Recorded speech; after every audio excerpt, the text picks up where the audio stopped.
Hello everyone, this is Kathryn Kauzlarich, Illinois Outreach Coordinator for Pheasants Forever and Quail Forever.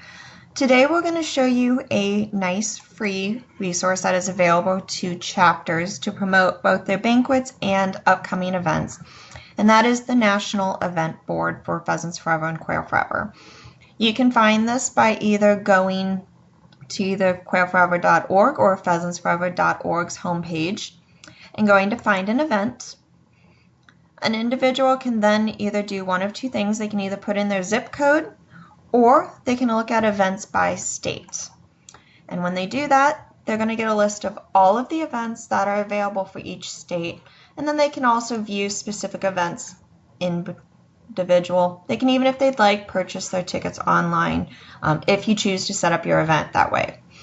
Now, it's a very simple, easy process to submit these events, and it is a great way to get free publicity. Headquarters will also send out an email blast to all members in your county for any event that you submit on this board. It is important to note, though, that if you do want to receive the email blast that gets sent out free of charge, you do need to do it 3 weeks before the event. So if you post an event 2 days before it happens, headquarters isn't going to be able to get that out in time for you. Now, in order to post an event, there's 2 ways you can do that. When you go to the event page, you can go up top, submit an event, and the first way I'm going to show you is if you do not have your login information. So not everybody has a way that they can log into Event Wizard.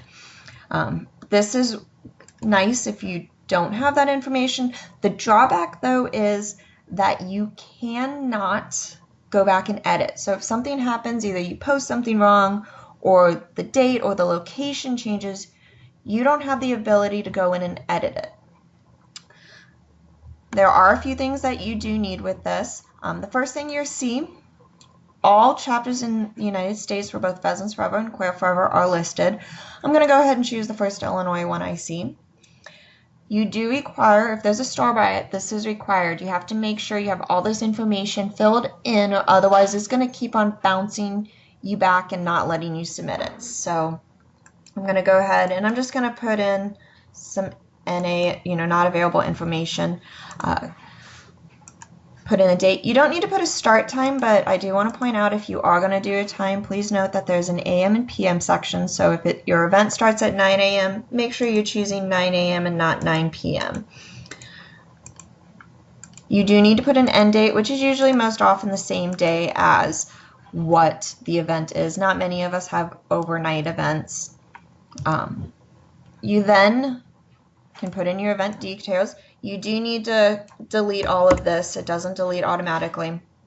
There are 2 ways you can do this. First, you can go type it in, and you can edit this very similar to Microsoft Word. You can do bolds, italics, underline it. You can put it in the center. You can put numbers. You can change the fonts if you want. There isn't as many selections for fonts as there is with Microsoft Word, but that's nice because they only allow you to do fonts that are very easy to read. You can change the sizes if you like. You can also change the coloring of the words. Be careful with this if you're doing it. Make sure you choose a color that is easy to read on a computer screen. You can even highlight text if you want. So that's one way you can post your information. The other way is a lot of us will create events either on websites or we will make it in a Microsoft Word. Here's a test one. I want you guys to notice I did post the picture in there. There's a reason for that. Show you one thing this cannot do. If you want to paste into here, you can't paste this way. You have to go up to these clipboards. You can choose one of these 3 options, and a window will pop up in which you can paste your information. Now you'll notice everything copied right in the way I had it except for the logo. Pictures will not transfer over to that. So once everything looks the way I want, I hit OK. And I can still go back and I can change things around if I want. Once I have all my information in there, I do need to put event location in there. I'm just going to choose some random places. because I'm not going to hit submit on this. Just want to get it all filled out, want to do the zip. If you don't know the address, because sometimes we do events like shoots or mentor hunts out in somebody's cornfield, you can put for your address the corner of Highway 100, corner of Highway 2. You can put a GPS units in there. You do need to put in your contact name and phone number. That's always important if somebody wants to know about your event. The email, though, is very important. If you want to have the free email blast sent out to you, you need to put in an email address, because headquarters will send you a test version for you to approve. If you don't email them back saying everything looks all right, they're not going to send that email out. So that's why they need that. Once you have everything in there, you hit submit. Once you hit submit, which I'm not going to do since this isn't a real event, it does take 1 to 2 business days. So if you post this on a Saturday, it might not get up till the next following Wednesday. The other way, so that's the one way you can do it if you don't have the login information. As I said before, if you do it this way, you cannot go back and edit it. So if you do have the login information, I suggest you go to Event Submission Wizard. You log in. If you have forgotten your information, if you call headquarters, they are definitely able to set you up, reset you all, and get it so you are logged in.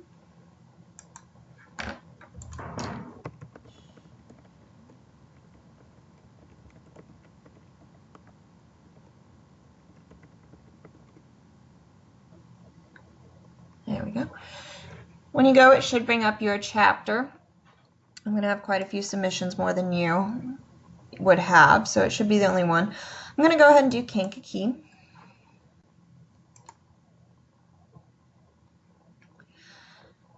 And I'm going to do submit a new event.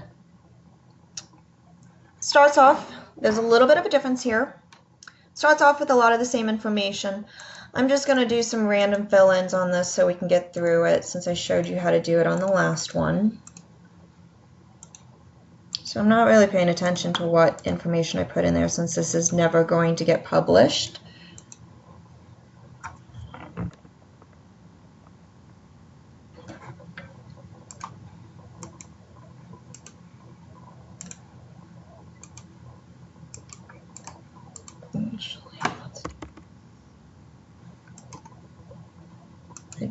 I was wrong on that one. You do need to put a real email in there. So that's the first step, and this is where it's a little bit different compared to the other way. It will actually take this information and put it in the event details for you. So you don't need to do that. You can still go back in and add additional information if you want, but you can put just the bare necessities there if you'd like. The next step that you would do, once that's right, is you decide whether or not you want to sell tickets on here. And this is where you would enter your ticket information for sale, put the price, and then what it includes. If you want to do event registrations this way, so if you have a youth shoot and you want to do it, events you can do for sale and set the price for $0. That is an option for you.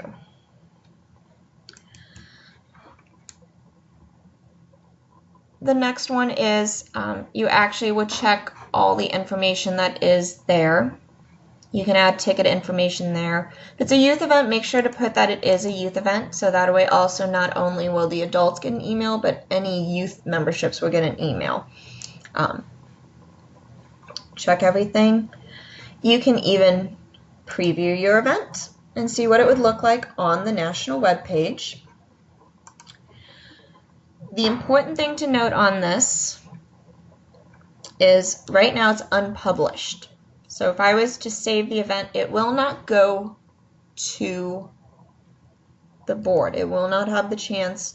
It's just going to sit in the event manager. If I hit publish, that's what I need to do for it to go onto the board.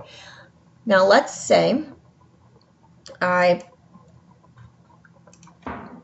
publish it, or even unpublish, goes up,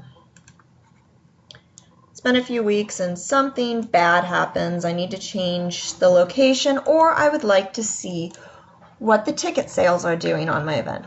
I can go down and I can manage my event. So this is if I want to see what the ticket sales are. I can take a look at that. I then can also export that information too if I want to. I also, if I would like, let's say it rains or something happens with the venue and I need to change it. This is where I would be able to go back in and edit, which I cannot do with the other way.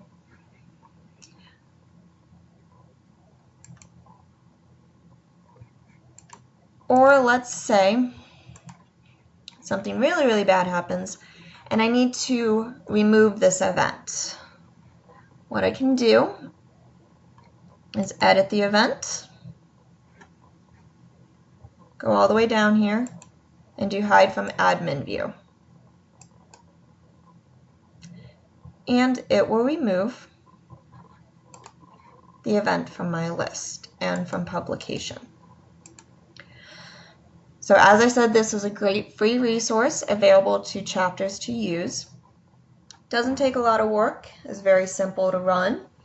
And the website, the event page, has close to 500,000 people visit it a year. So that's a lot of people that have the ability to view your upcoming events. So the sooner you can get these events posted, the better. And also, as I said, you will get that free email sent out. So I hope you found this useful. If you have any questions, as always, contact headquarters or your local regional rep, and we can help you to fill out that information and get your events out to the most public possible. Thank you and have a good day.